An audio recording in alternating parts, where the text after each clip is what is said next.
ശരി സിജു, ഏതൊക്കെയാണ് മധ്യ കേരളത്തിൽ നിന്ന് നമുക്കിന്ന് പ്രതീക്ഷിക്കാവുന്ന വാർത്തകൾ? പലപ്പോഴുമായി ഈ ആത്മഹത്യാ ശ്രമങ്ങൾ അല്ലെങ്കിൽ കൊലപാതകം, അത്തരം ലഹരി കൊച്ചി കേന്ദ്രീകൃതമായി പലപ്പോഴുമായിട്ട് കൂടുതലായി വാർത്തകൾ വരുന്നുണ്ട്. അപ്പോൾ തന്നെ ഹൈക്കോടതി കേന്ദ്രീകൃതമായ വാർത്തകളൊക്കെയാണ് കൊച്ചിയിൽ നിന്ന് അധികവും പ്രതീക്ഷിക്കുന്നത്. എന്തായാലും ഇന്ന് നമ്മൾ പ്രതീക്ഷിക്കേണ്ട വാർത്തകളുടെ ഒരു രത്ന ചുരുക്കമാണ് സിജോ വി ജോൺ നൽകിയത്. ഇനി കോഴിക്കോടേക്ക് പോകാം. അവിടെ ദൃശ്യ പുതിയിടത്തുണ്ട്. അവിടെ എന്തൊക്കെയാണ് ഏറ്റവും പ്രധാനപ്പെട്ട വാർത്തകൾ എന്ന് കൂടി അറിയണം. ദൃശ്യ, കോഴിക്കോട് നിന്ന് ഒപ്പം തന്നെ വടക്കൻ കേരളത്തിൽ നിന്ന് ഇന്ന് എന്തൊക്കെ പ്രതീക്ഷിക്കണം?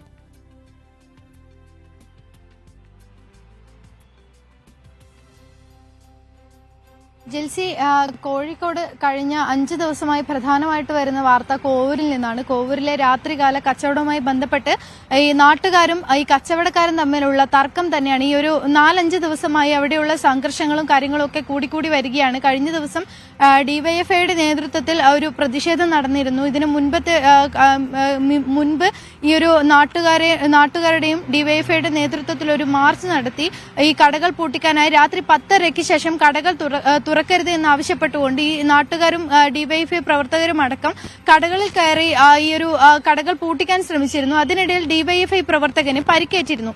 അതുമായി ബന്ധപ്പെട്ട് ഇന്നലെ രാത്രി 9 മണിയോടെ ഡിവൈഎഫ്ഐ പ്രതിഷേധം നടത്തിയിരുന്നു.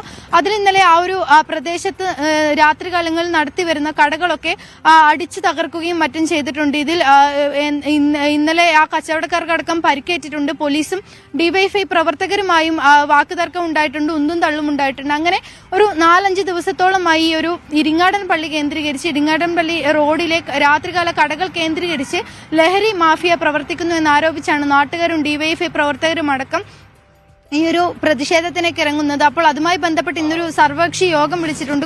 കഴിഞ്ഞ കുറച്ച് ദിവസങ്ങളായി യോഗങ്ങളും ഒക്കെ കാര്യമായി നടക്കുന്നുണ്ടെങ്കിൽ പോലും ഇരു കൂട്ടരുടെ ഭാഗത്തു നിന്നും പ്രത്യേകിച്ച് ഒരു ഒത്തുതീർപ്പിൽ എത്താത്തത് കൊണ്ട് തന്നെ ഇന്നും ACPയുടെ മെഡിക്കൽ കോളേജ് ACPയുടെ നേതൃത്വത്തിൽ സർവകക്ഷി യോഗം വിളിച്ചിട്ടുണ്ട്. അപ്പോൾ ഇന്നെങ്കിലും ഒരു തീരുമാനമാകും എന്നുള്ളൊരു പ്രതീക്ഷയിലാണ്. കാരണം രാത്രി 12 മണി വരെയെങ്കിലും കടകൾ തുറക്കണം, അതിനുള്ള അനുവാദം വേണമെന്നാണ് ഈ ഒരു കച്ചവടക്കാർ ആവശ്യപ്പെടുന്നത്. നിയന്ത്രണം ഒരു പ്രദേശത്തിൽ മാത്രം പോരാ, അതിൽ പോലീസും ഈ ഒരു ഉദ്യോഗസ്ഥരും അടക്കം അധികൃതരും അടക്കം അതിലൊരു ലഹരി മാഫിയ പ്രവർത്തിക്കുന്നുണ്ടെങ്കിൽ അതിനെ നിയന്ത്രിക്കാനുള്ള പ്രവർത്തനങ്ങൾ പോലീസിന്റെയും ഈ ഒരു അധികൃതരുടെയും ഭാഗത്തു നിന്നാണ് ഉണ്ടാവേണ്ടത് എന്നാണ് കച്ചവടക്കാരുടെ ഭാഗത്തു നിന്നുള്ള പ്രതികരണം.